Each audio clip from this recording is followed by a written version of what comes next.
Welcome, my friends. This is Maniacal Incorporated. We continue on as the High King of Ireland, recovering from that health scare in the last episode, in which he survived a bout of typhus, thanks to the actions of his son, Prince Patrick, who he has designated as his heir to succeed him as King of Ireland. I've been saying for a while that Cruhur is no longer interested in wars, no longer interested in large seizures of power, and I stick by that. However, I do think that now with Patrick solidified in the succession, I do think that he would probably try to clear up this scenario here in Gary, which has become the capital of Scotland again, so they've moved it back here. I think that he would probably try to seize it to allow Patrick, at a later point in time, to legitimise his claim to Scotland. So, possibly the last great action of Amlíb's life. Dear God, where the hell are we getting 40,000 troops from? And who the hell is Lenin? We could take that region for him. We'll just complicate matters. Do we want to take the... That'll be 300 prestige. I think this is just 90. Yeah, we'll just seize the duchy. At this stage, I have alliances with people that I don't even know who they are. Alliances that have stood for decades at this point in time. I think we should be able to handle this on our own. Let's see where the... There's the mangonels. I still think we have no siege commander. Nobody who knows what a siege weapon is. Not since the loss of Bruno von Cloh. I think we'll leave the poor old High King at home. There is our Marshal Roan coup. It makes sense that Amlíb would command the forces that have no actual mangonels attached to them. So we will send him in first of all. Somebody has joined in. Somebody in Galicia. Our former steward has passed away. Doesn't look like we'll even need to do anything. Amlíb, for some strange reason, has had no children. Well, that is a bit problematic. Our grandson, Patrick, has been slain in what was meant to be a pretty easy, pretty straightforward battle. Overwhelming numbers. He was a very solid figure in terms of prowess. I can't remember, was it his father or did we raise him? Brave, ambitious, zealous. And now it is Cruhur. Lazy, temperate and fickle. That will one day become King of Ireland. He is being raised by King Louis V of Aquitaine. And it was Ranald that killed him. Ranald, former King of Scotland, if I'm thinking of the right person. They do have 10 knights. I will give them that, but all the same, we have overwhelming numbers. And what a blow to the High Kingship that was. For a second, I thought it was our son Patrick, and I thought we are in a lot of trouble. We're in a lot of trouble anyway. I think I will... I don't know what to do. What utter devastation. And here was us thinking now that this was going to be a fairly easy enough siege. Do we want to just let them siege down Carrick? Do we want to go in against them? Now that we know that they do indeed have more knights than us. There is Ranald, the former King of Scotland. We saw him a couple of episodes back. Rebelling against the king. Fintan killed some randomer. Hugh died from his wounds, but Patrick, our grandson, slain in what was meant to be again a fairly easy, a fairly straightforward battle It'll be easy enough.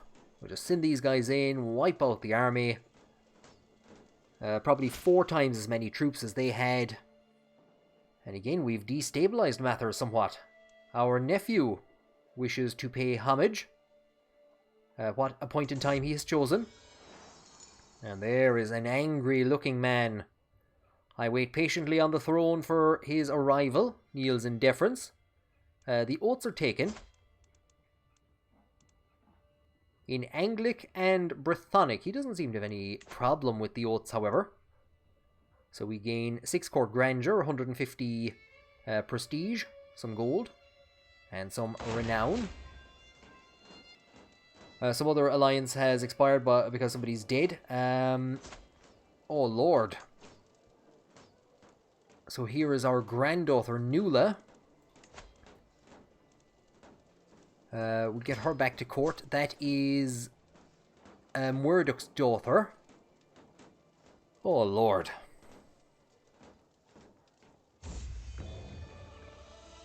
I was just about to say, these sieges will be easy enough, but it's always a war. Everyone shows up with artifacts in the middle of a war. My lord! My beneficiary announces his arrival. In a surprisingly loud voice, he proudly holds up a package. An Amazon box. I returned from Western Europe. I'm not going to specify where. You weren't down in Cork, were you? That's technically Western Europe. I take the bulky bundle into my hands and loosen the cords before peeling layer after layer of fabric. Inside is the skull of a massive auroch. He regales me with the story of how he felled the massive beast, so you just basically went off on a hunt. 0.2 prestige per month. 0.14 renown. Court grandeur bonus plus 4. It is absolutely magnificent. Uladh has returned to the court. Future Queen of Wales, we will indeed find a marriage for her within the family at this stage. But for now, what we will do is we'll stick that up there. Right up over our daughter's head, where she kind of stands for her, where she'd be hanging around. We have space for a book, since one book was taken off of us, and 2 more small ornaments. And we also have room for a bodyguard. What makes sense? It would have made more sense to marry her to Moel Brassel, the actual Duke of de Hybert, or to his son. But his son is only 3 at the moment. Uladh is 21, and we will organise a marriage between her and the 12-year-old Lord of David, which will eventually actually elevate this cadet branch of the family to the kingship. But it keeps it in the kingship. It's still a member of House Dál Fiatach. She'll be 25. They are both temperate. Yeah, go on. We'll send that proposal. We've taken the war target. That marriage has been accepted. We have captured a guest. And somebody has made a terrible, terrible mistake. I don't know where you think you're going. 500, 1,000 troops. We took on 1,000 troops easily enough the last time and got into some trouble. We have knights under the command of our marshal, who is also carrying out a martial exercise as I inspect the local army camp. It's clear Ronku and our nephew are trying to corner me. Liege, the men are idle when peace prevails. Some activities would keep them active. No efforts are needed elsewhere. The bowmen are indispensable, or I should say no efforts are needed elsewhere. The bowmen are indispensable. We should ensure their arrows always find their mark. I suppose practice does make perfect. Infantry never misses. Are we spending money on everything? Making minus 17 a turn or a month. Sponsored hunts. Sport is for the nobility, and it is called hunting. And bankruptcy is for the High King of Ireland. It's called far too common. I am passing through Limnock, the capital of my vassal, Uí Néill, when I receive an invitation to visit his castle. I wonder, is he trying to distract us from the loss of our grandson? Well, I'll stay for a while.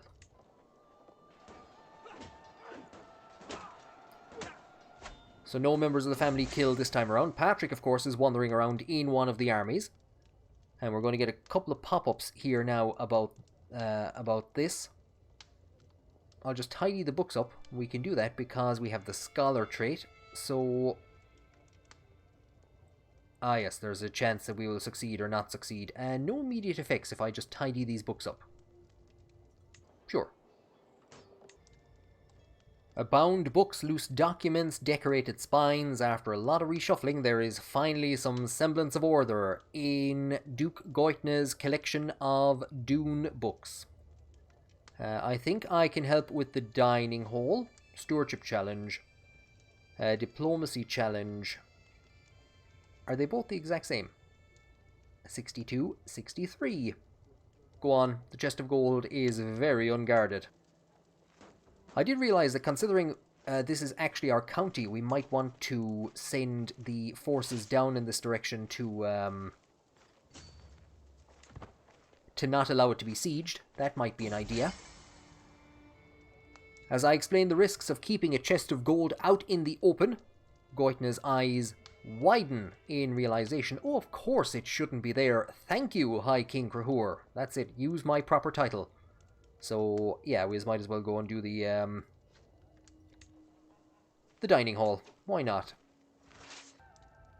All it needed was some dedicated attention. I soon have his dining hall well on the way to completion. I've done all in my power to help. Now it's time for bed.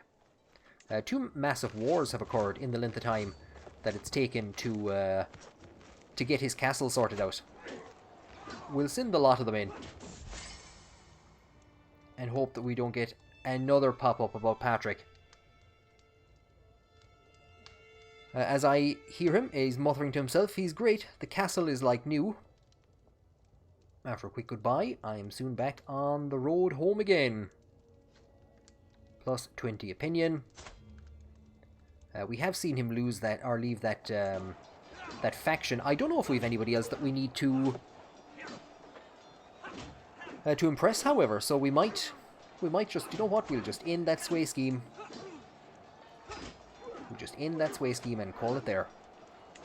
We have seen off that challenge. Now the biggest challenge is just keeping the family going without everyone getting killed off. I am raising a number of people with my high learning skills, so we did have a number of high learning, or children showing strong learning skills. Here is our court jester, Alan. We give out to him at one stage. And we're raising his child and one of our own. 96%. Nearly there. Not much that that we can or need to do. Send these guys in here and we'll just wait for that war score to tick up. A simple, easy war. And an entire branch of the family basically wiped out. The future King of Ireland, Patrick, who we imagined would succeed his father. I don't think there's much that they can do. I'm not too sure which one of the battles this was, but it was a rout. Angus got himself wounded. And this is probably when we went in at the start. They were getting some good numbers. Ranald, you divil. We took Gary off of him when he was a child. And then, of course, he was deposed as king by his uncle. But look at the numbers that he's throwing up. We do have some very strong figures in here. And, of course, look at this. Our poor grandson. There's Azur. There is Amlib. Gilchrist Nathfriuk getting a kill. There is poor Patrick. Our son. He's fine. But, yeah, there you go. A tragic loss for him and his wife. I don't know, is this an alliance that we made for him? That is surprising to see a character becoming pregnant at 40. Not impossible, but generally unlikely in this game. We've hit 100% war score. We will enforce our demands, and with a heavy heart we claim the victory, but my god, the death of our grandson. That was a bit of a devastating loss. We have a couple of high-ranking prisoners. Here is Morag of Scotland, daughter of Duff II. She is 13 and she is betrothed to a 63-year-old man. We could have used maybe a hook to try and force her to marry our grandson, Crusader, who will succeed his father Patrick as King of Ireland. But no, we will just release her. We'll see who else we have that we can get some money out of immediately. So we'll ransom off the people for money to start with. You're not going to give us money. You have no money. Damn you. You have money. We have a mayor. Should have enough money to ransom himself out. And then we're left with a couple of people. We'll see what we can do with them. We'll see what we can do with them. We're going to be getting some pop-ups. I'm not entirely too sure what's going on here in England. The current heir to the kingdom has declared a liberty war. He's trying to basically break free. And at the moment, he's at 6% war score. It's a close enough battle, but look at this for alliances. Galicia, Poland, on the side of the King of England. France, Mercia, on the side of... he's just a Prince of England. It's just interesting, considering that he's currently actually in line to inherit. Well, he is 65, and the current king is 62, so maybe that's pushing his decision. We're seeing more devilment from HB3. Your father was a great warrior, a great knight. You're just a devil. And as we're heading for our chambers, we see him shouting up into Tamer's window. So a daughter of a former knight of ours, Gilacomon. We raised her sister, and we have made her our... I don't know what the hell she is. High Alamoner. And we married Tamer, actually, to a matrilineal marriage to secure this guy in our court. Oh, you devils. We're down to minus 30 with him. He is one of the people who keeps pushing independence factions. So we're going to lose 30 opinion with him. Have you no shame? And we saw there that our daughter-in-law, Agnes, was pregnant. She has given birth to another daughter, Scahach. So Patrick has just buried his son, and his wife has given birth to a daughter. Scahach, strong, wise, etc.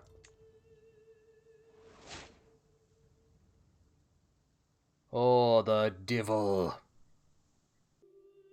God help us, of all the positions that he could have gone for. This is the mayor who revealed in the last episode, I should say, that he gave us money, we held a feast, we had a great old time, and he has used the hook that we gave him to install himself as our marshal.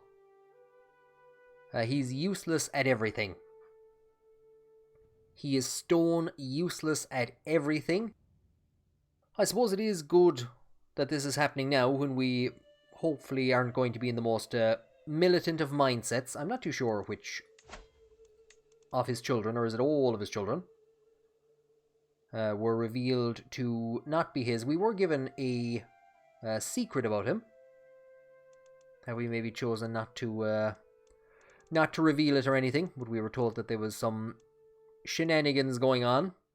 HB3 actually revealed that drunkenly at the last feast that we held. that this guy financed. You'd better not mess up.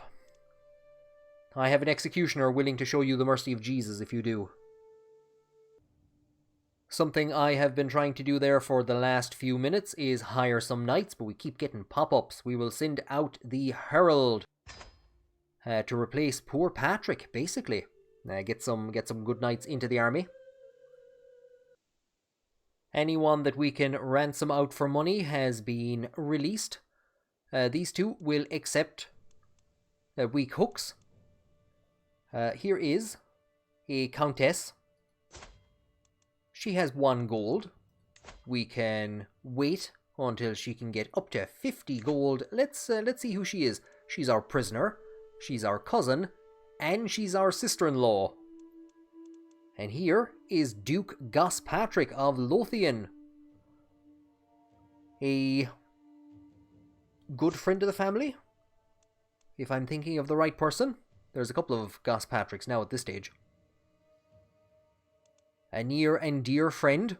So here's his daughter. We've taken her prisoner. Do you know what? We will accept that ceremonial 1 gold in memory of the good old days. And all we're left with then is Gormul.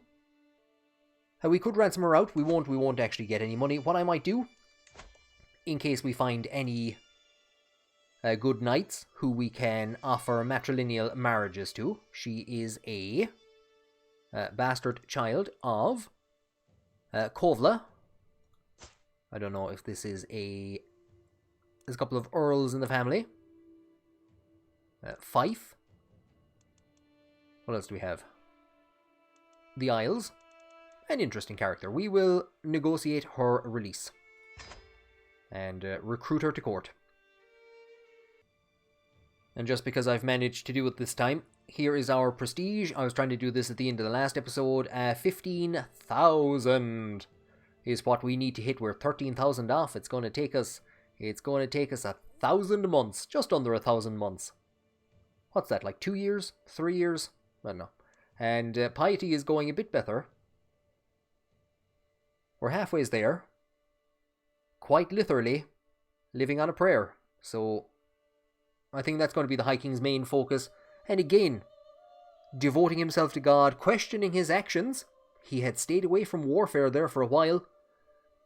And in taking part in it, in thinking that he was helping his son to maybe lay claim to Scotland. And he would have then his 2 grandchildren. Patrick, his grandson, would rule as King of Ireland. Cruhur would rule as King of Scotland. Instead, that has all been messed up now. With Patrick's death. It puts Cruhur in a better position because he might one day rule the 2 kingdoms. Oh dear. I don't know, does God favour our actions or does he oppose them? And we've just gotten a pop-up. We've gotten 2 pop-ups, one after the other. Peter, our dear trusted friend. Just friend and nothing else. We saved his wife from being sent out to play board games. He has died of cancer. 61 years of age. His son, Friel, has become a trusted knight, a good friend. He has a son who I believe is being trained by somebody who knows martial things. So yeah, maybe this might become a powerful dynasty in the family. I am wondering to myself, would we give Friel a county to reward him for his and his father's actions? We might very well do that. But the first thing we will do is we will take the whole of body trait. This is going to give us plus 20 fertility, yes. A medium health boost and increased stress gain. And that has finished off that tree. I think we'll stay where we are. We'll continue down in this direction. We might as well. I don't think there's anything immediately that's going to help us. It'll take us a while to get down to here to increase piety per night. But yeah, I think we might try and progress down here. And we could think of with the amounts of boosts that we're now getting, we could switch off of this and go for theology focus. And again, like I said, becoming very focused on theological matters. Dune is helping us in our final years, and especially after the loss of our son, after the loss of our grandson. I think faith and knowledge is what we will follow. And you know what? We will indeed, because it's in a kind of an awkward position. Friel, we will grant to you a prison cell. We'll grant him titles, and we will grant him the Earldom of Carrick. We have a couple of court positions that we can hand out to people. I was wondering why we had so much money. Here is Stanislava.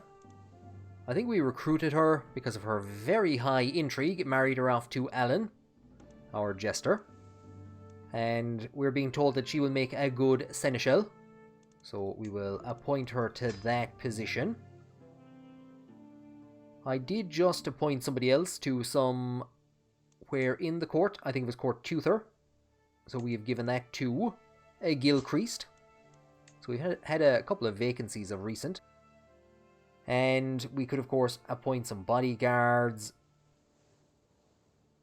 Court Artificer is the one that we want Court Grandeur bonus based on aptitude.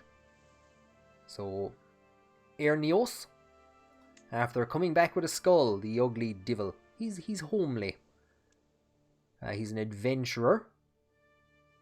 So, Marshal per level of fame, that's interesting. And we will appoint him as one of our Court Artificers. And we've gotten a pop-up about events in Croatia. We might as well wander out in that direction and see what is going on. The King of Croatia died. He was the son of the last ruling Dál Fiatach member of the family to rule in this area. So he has died. His two sons died before him, died of internal injuries, and died from internal injuries. So his two daughters have succeeded. His 19-year-old daughter, married to Dundavoin. Oh lord. Is there going to be a Dál Fiatach restoration? So, Dundavoin, King Dundavoin. He only has a claim to a county. He has absolutely nothing else, but unless it's a matrilineal marriage, we will see the Dál Fiatach restored to power. Not anytime soon. Possibly not in this playthrough. Big Bulgaria has disappeared again.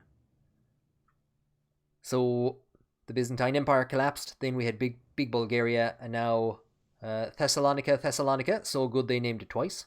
3 times. Crete has broken off, become independent. And we've seen some argy-bargy up in this area as well. It's surprising. There's the Duchy of Upper Bosnia that was taken off of our former grandson-in-law. So there's been lots of chaos going on in this region. I don't know how many. There is one Dál Fiatach family. There is a second. There was a lowborn, I suppose, a mayor or something. And she is married. That must be a matrilineal marriage. So maybe if there's any children from that. Doesn't look like it. The Dál Fiatach will continue there, and of course if she dies childless, it will pass to King Dundavoin Toltic of Croatia. While we were out that end of the world, I thought it would be wrong not to stop in to our good friend the Pope and ask him for a few bob.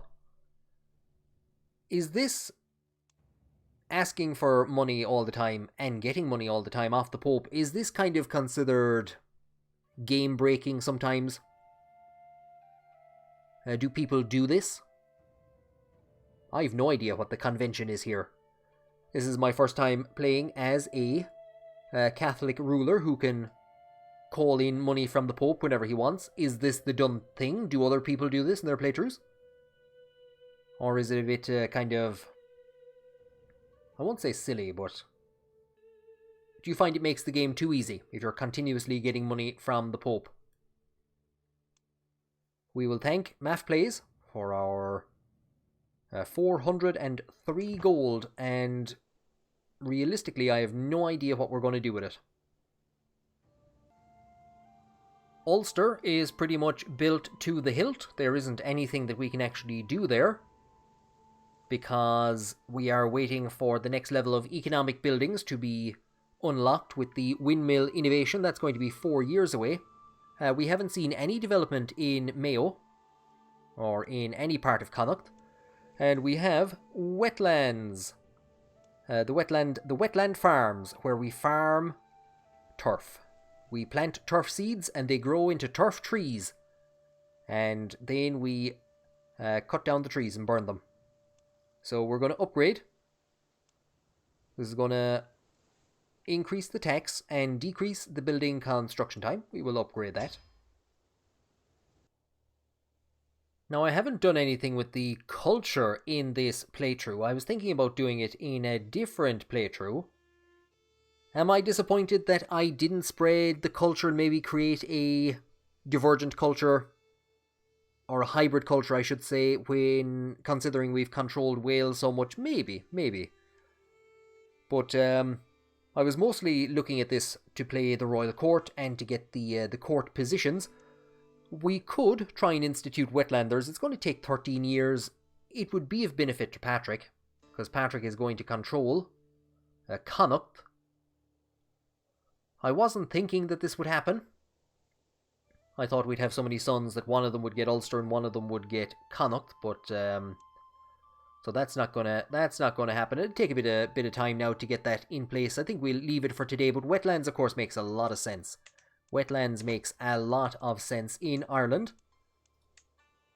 Basically, the entire west coast is bog. All of Connacht, good chunk of Munster. Yeah, every single barony in Connacht, bar those two. Is Breffni considered part of Connacht? I actually don't know. And you have a couple of baronies over here. This is the next place before you hit bog. And from what I know, this culture in this region is the only one that starts with the wetlander tradition. So considering here and here, if you look for bog on the map, here, here, and here are the ones that are visible from space. I'm just surprised that Ireland hasn't been given the wetlander, considering the amount of butter that we find, bog butter, the amount of bodies that we find in bogs. I'm kind of surprised that Ireland wasn't given the wetlander tradition.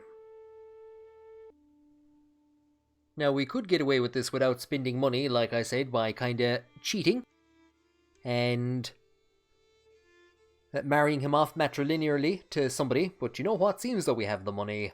We will recruit him to court. We will gain 32 stress for being paranoid. Not the worst. 13 prowess. Not a name I've ever seen before. Domángarth. Uí Néill. Coile. Go on, put on a hat. And why aren't you in uniform? And we will marry him to Muirin, our court physician, our court musician. It's like court physician, except you heal with music. The character that we recruited from Scotland has the ambitious trait, as does Domángarth, so they wouldn't get on very well, so we will send this proposal instead. And while we're wandering around organising some marriages, here is our grandnephew, Ovluck's grandson. So there is Ovluck. I think this was her second marriage, was it? It was, but I think they both dressed in the same clothes. It's showing 3 marriages. but I think there was only 2. So her grandson, we married her daughter to Nat Friach, our personal champion. Here is her grandson, our grandnephew. He has the giant trait, so we're going to marry him off to a giant. They both have the gregarious trait, so they'll be happy out. They'll be happy out. And while we're organising some marriages, here is his twin sister. What I'm going to do is organise a matrilineal marriage. There is a high chance of children. With this 22-year-old, she has the comely trait. He's beautiful and quick. So we could try to find somebody else with the comely trait. But we're talking here about one of them has to be passed on. Or possibly the more children that they have, the more of these traits that'll be passed on. So we'll watch that and we'll see how many actually get passed down to the next generation. Maybe it's the High King's old age showing. Maybe it's just his mind wandering, but for a brief moment when I saw the red on the sleeve, I thought it was our grandson, Prince Patrick. Prince Amlib, our brother, our half-brother, comes to us with something about gallant knights. He has excelled during our recent battles. In fairness, he has, and my court is buzzing with excitement. What an accomplished knight, what a role model, what a man. With all the praise raining down on him, it is made clear that I am expected to officially reward him in some manner. We can give him money. We will speak well of him. We will spend some court grandeur. He will gain prestige. We'll give him an earldom. He was stripped of everything and we gave it back to him. And then we conquered Gary. And that went to him. He has gotten plenty. He has gotten absolutely plenty. Do I want to spend the court grandeur? I think this is probably the greatest ruler to never serve as High King. If Tanistry was in place, he would be referred to as Rí Downa. And that's a phrase that's used for people who were eligible to succeed under Tanistry, but never did, or who were maybe expected to succeed, but died before they could do so. He's 49 years of age, they've had no children, so on his death, the entire Duchy of Kirkin is going to go to Amlib or his successors, so we could very well give him Ivonia. It doesn't make a difference in the end. It does not actually make a difference. Unless his wife predeceases him, and they have some children. Giving him the money is a bit of an issue, but then again, look at his prestige. We'll speak well of him. We're doing this for your own benefit. Our bishop, our archbishop, Kuken what? He often quotes passages from the scriptures about the holy virtues. I should prove I've paid attention by quoting a passage of my own. Fear is the mind killer. Go with that one. Preferably one which complements his personality. I will memorize and recite a section on... So, chastity. Truthfulness. Forgiveness. Ugh. Well... I mean, technically... He is technically chaste. We gained 100 piety. Fear was the mind killer. We've just had a knight arrive called Shaw Grant. They gave him 2 surnames for some reason, and I was thinking about organising a matrilineal marriage with Gormul. But he's not great. So I was thinking, do you know what? We might try and find somebody with the diplomacy traits. So here's this guy. I also searched for Just, because they'll get on well together. Thomas the Poet. He's a Bosnian Catholic. And look at this, he knows some poetry. So what I might very well do is organise that. and we might appoint him as our court poet. Quite strange to have a Bosnian court poet in Ireland, but if we find some characters... So there you go. Every Goidelic poet in the world, all 2 of them. Would that lad actually come to our court? No. We could, I was saying we had nobody to sway, we could spend all our time swaying this guy for him to arrive at the court and begin, clear his throat, spread his arms like Uí Néill, and then die. So no, we'll wait for the lad from Bosnia. And there we are, the 1st of January, 1200. We will bring in the new year by appointing a court poet.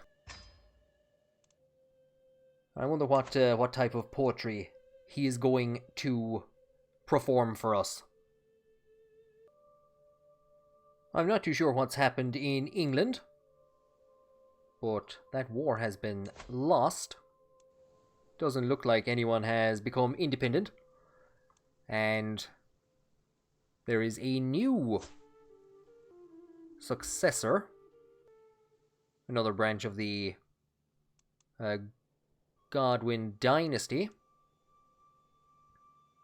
For real, who we created as a count, effectively, has converted. It makes sense. In ruling his new region. Here is a family we haven't seen in a while, the Voin of House O'Rourke. There is his father, in air quotes, Leinseach. The last of the first Crusader knights to die.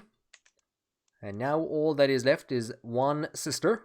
So they, of course, all left our court. They've returned to Ulster. But many of them have passed away. There's Cunon.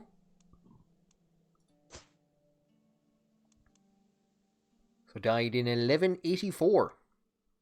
But the Vaughan has now died. So I think is the O'Rourke name pretty much gone. I don't know if we managed to keep it going anywhere. Oh no, we've a couple. Oh, I forgot. Sure, of course, the most important of the O'Rourke down in Dihibert. How could we forget about that place? There's the man himself, Muel Brassel Conon. So the name continues on. I'm not too sure how long they'll be able to hold on to power in that region without some member of the family taking it off of them. Some member of the Dál Fiatach. Duchy, our daughter, has come of age. Is this our youngest child? She is 16. So our eldest child is 45. Our youngest is 16. She is betrothed to the heir to the Jarldom of Iceland. What an alliance that was when we formed it all those years ago. Completely forgotten about that. I had said that if we wanted to, we could break it. We've made her a charismatic negotiator. Traits aren't great, but you know what? The two of them are craven, so they're happy out together. Go on away off to Iceland with you. We saw there recently that the High King's youngest daughter, Duchy, was sent away off to Iceland to keep that alliance going, hopefully before she left. She gave us a birthday present. It is the 23rd of October, 1200, the High King's 66th birthday. Only one ruler has lived to 67 so far, Uladh, back in day one. So of the 3 individuals who have held the High Kingship, Crusader is the eldest. And as he recovers from the loss of his son and from the loss of his grandson, possibly we will begin to see him emerge from his malaise. The world around him continues to change. He has, however, established one of the greatest courts in the world, second only to the Holy Court in Rome.